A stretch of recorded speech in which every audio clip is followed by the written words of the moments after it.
ဒီ blind Dhamma channel မှာအားလုံးကိုပြန်လည်ကြိုဆိုလိုက်ပါတယ်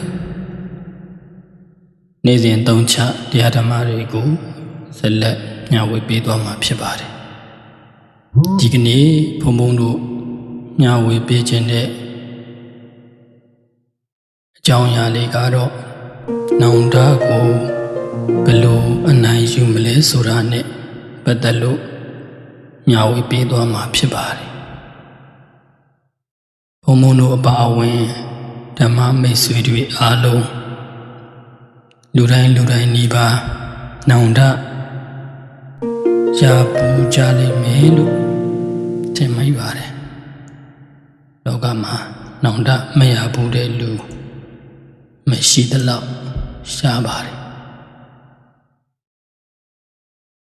ဒီတော့အားလုံးပဲနောင်တရကြဘူးတယ်မို့လားလောက်တဲ့နာကိုပြက်ကွက်ခဲမိလို့မလောက်ထိုက်တာကိုဒေါသအလျောက်မာနအလျောက်စွအတင်းပြုလုပ်ခဲ့မိလို့အနားမှာရှိနေစဉ်တုန်းကတန်ဖိုးမထားခဲ့မိလို့အချိန်ရှိတုန်းကငယ်ရွယ်တုန်းကနုပြိုတုန်းကတန်မာတုန်းကမကြိုးစားမိခဲ့လို့ဆိုပြီးတော့နောင်တတွေအမျိုးမျိုးသောအကြောင်းကြောင့်ရတတ်ပါတယ်နောင်တဆိုတာနောင်မှရတဲ့အမျိုးပဲမဟုတ်လားဒီနောင်တမျိုးလူတိုင်းရတတ်ပါတယ်ဒါပေမဲ့လို့အဲ့ဒီနောင်တတွေနဲ့နေကြရတဲ့အခါလူတိုင်းနောင်တတွေရခဲ့ဘူးတာမှန်ပေမဲ့တချို့ကတော့သိအလေးမထားတတ်တော့ခက်မြန်မေ့ပြောက်သွားတတ်ကြတယ်ဒါပေမဲ့လို့တချို့ကြတော့လေတစ်သက်လုံးရှင်တဲကိုပိုက်ထားပြီးတော့ကိုအမောင်ခန်းထဲမှာပိတ်လောင်ထားတဲ့လူတွေလေလောကမှာအများကြီးတွေ့ဘူးမြင်ဘူးကြုံဘူးပါတယ်သင်္ကာရောဘယ်လိုလူမျိုးလဲဝိပိုက်ပြီးတော့ထားမလားမေ့ပြစ်ပြီးတော့နေနိုင်မလားဒါမှမဟုတ်ခွန်အားအဖြစ်ပြောင်းလဲပြစ်မလားဒါတွေဟာသင်အပေါ်မှာပဲမူတည်ပါတယ်နောင်တတရားတွေနဲ့ပဲတစ်သက်လုံးနေထိုင်သွားဖို့မစင်စားပါနဲ့ဘဝဟာတန်ဖိုးကြီးပါတယ်ရှင်သန်ရတဲ့အခိုင်လေးမှာလှုပ်ထိုက်တာတွေကိုဆက်လုံးနိုင်ဖို့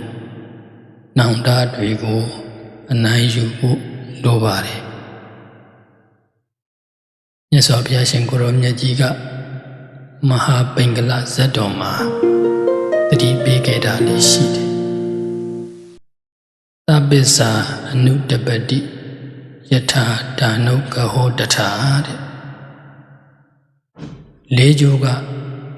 ပြစ်လွတ်လိုက်တဲ့မြားဟာရှေ့ကိုပဲပြေးပါတယ်ပြန်လာပါအောင်လို့ဘလောက်ခေါ်မရတော့ပါဘူးဒိတ်ဆိုတာအဲ့ဒီလွတ်လိုက်တဲ့မြားလိုပါပဲချိန်လွန်မှရတဲ့နောင်တဟာအလဟတ်တပူလောင်ရုံပဲရှိပါတယ်နောင်တဆိုတာတကယ်တမ်းကစိတ်ခံစားမှုတစ်ခုပါဒါပေမဲ့စိတ်သိပ်ပြင်းပါတယ်ဒါကိုဗုဒ္ဓဘာသာမှာတော့ကိုစာလို့ခေါ်တယ်ပြီးခဲ့တာတွေကိုတဖန်ပြန်ပြီးတော့ပူပန်တာမျိုးပါကိုလူစိုးကြီးလို့ထင်လာတတ်တယ်ပျော်ရွှင်မှုတွေပျောက်ဆုံးလာမယ်စိတ်ညစ်မယ်မကျဉ်းမှတ်မှုတွေများလာ ဒီအပြတ်သဘောဆောင်တဲ့စိတ်ကိုကြာကြာမွေးထားလိုက်မိစိတ်ဖိစီးမှုတွေတက်လာမယ်လုပ်ငန်းခွင်တွေထိခိုက်လာပေါင်းတင်ဆက်ဆံရေးတွေပြတ်ပြလာမယ်ဆုံးဖြတ်ချက်တွေမှားလာမယ်အမြဲတမ်းအလိုမကျတဲ့ဒေါသတွေ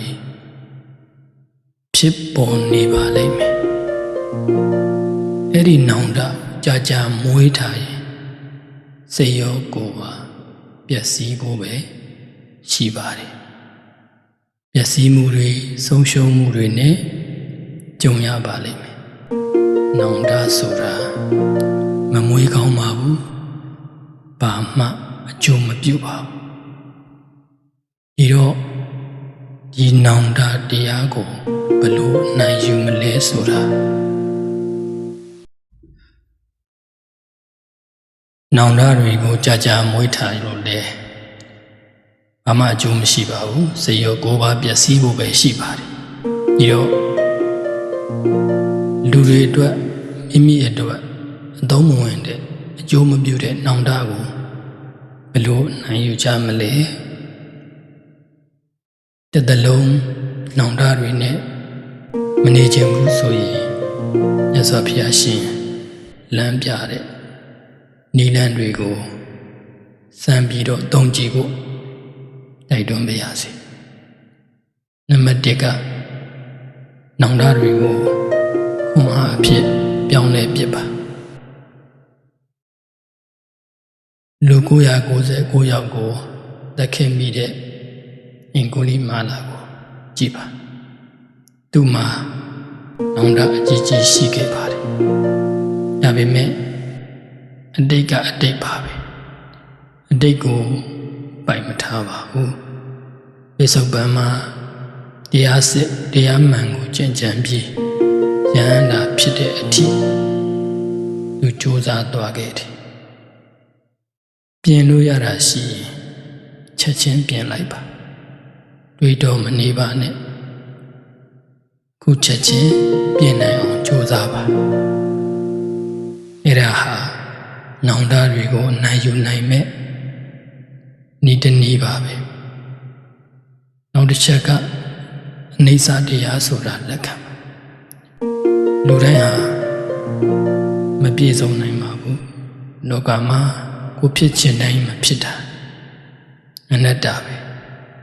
ဒါကိုနားလေရင်ခံနိုင်ရရှိလာရောင်ရဲတက်လာနောင်တတွေကိုဒီခံတက်လာမယ်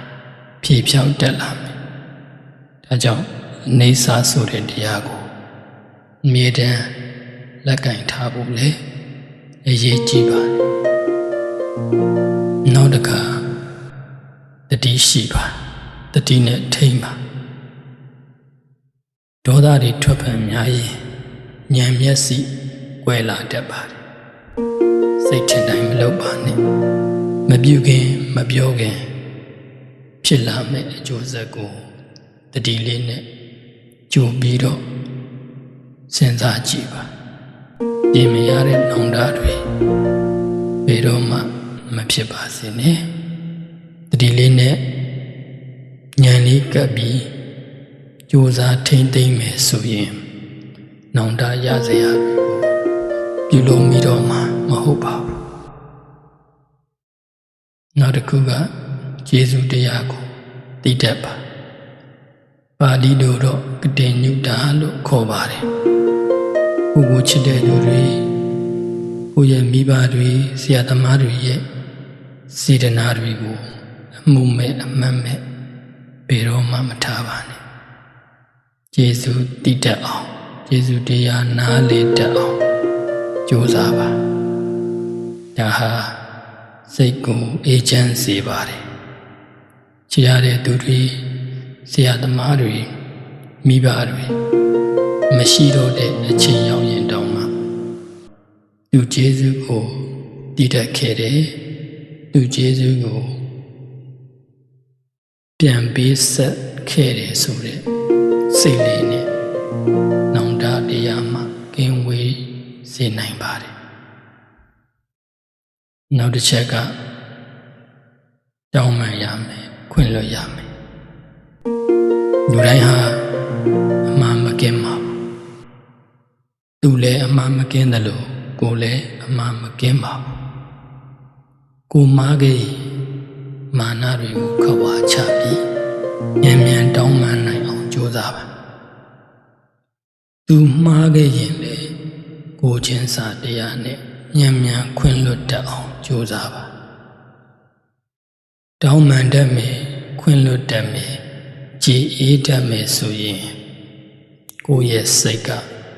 အလွတ်လက်ဆုံးအပေါ်ပါဆုံးဖြစ်လာနိုင်ပါတယ်အဲ့ဒီအခါနောင်တရစရာအကြောင်းတရားဘာမှမရှိတော့ပါဘူးဒီတော့ပြောချင်တာကအတိတ်ဆိုတာကုံဆုံးသွားတဲ့ညင်ဥယျာဉ်လိုပါပဲပြစ်လွတ်လိုက်တဲ့မြားတစ်စင်းလိုပါပဲပြန်ခေါ်လို့မဖြစ်နိုင်တော့ပါဘူးအဲ့တော့ဘာအရေးကြီးဆုံးလဲပြင်ဆင်ခွင့်ရှိတာအရေးကြီးဆုံးပါပဲပြင်ဆင်ခွင့်ရှိတယ်ဆိုတာကလည်းယခုပစ္စုပန်မှာပဲရှိပါတယ်အဲ့ဒီတော့ပစ္စုပန်ဟာအရေးကြီးဆုံးအရာတစ်ခုပါမိုးမရွာခင်ထီးပြင်ကြရအောင်ပါမိုးရွာမှာထီးရှာလို့အဆင်မပြေပါဘူးသက်ရှိတုံးအားရှိတုံးငယ်ရွယ်တုံးနုပြိုတုံးတမ္မာတုံးမှာလောကီစီးပွားကိုလည်းကြိုးစားပါလောကုတ္တရာကုသိုလ်ရိက္ခာကိုလည်းနေတိုင်းဖြည့်ဆည်းပါဘဝနေဝင်ချိန်မှာငါဘဝတော့လမ်းဆုံးပြီလို့မငိုကြွေးချင်ရင်ပေါ့ကဲတလုံးနောင်တရီပိုက်ပြီးတော့မင်းလောင်တိုက်ထဲမှာကိုအဆုံးရှုံးခံမလားစိတ်လွတ်လပ်ပေါ်ပါစွာနဲ့ရှေ့ဆက်မလားအခုပဲဆုံးဖြတ်လိုက်ပါတော့နောင်တတွေကိုဘလို့အနိုင်ယူမလဲဆိုတာကိုဘုံတို့မျှဝေပေးခဲ့တာဖြစ်ပါတယ်အလုံးပဲနောင်တတွေကိုခွန်အားအဖြစ်ပြောင်းလဲနိုင်ပြီးနောင်တတရားမှကင်းဝေးပြီးစိတ်ချမ်းသာသောကိုယ်ကျမ်းမာသောဘဝတွေကိုပိုင်ဆိုင်နိုင်ကြပါစေလို့ဘုံတို့မေတ္တာဆုတောင်းပေးရင်ဒီတရားကိုဒီမှာပဲညီကုန်းချုပ်လိုက်ပါတယ်ကိုယ်စိတ်နှပြကျမ်းမာချမ်းသာနိုင်ကြပါစေ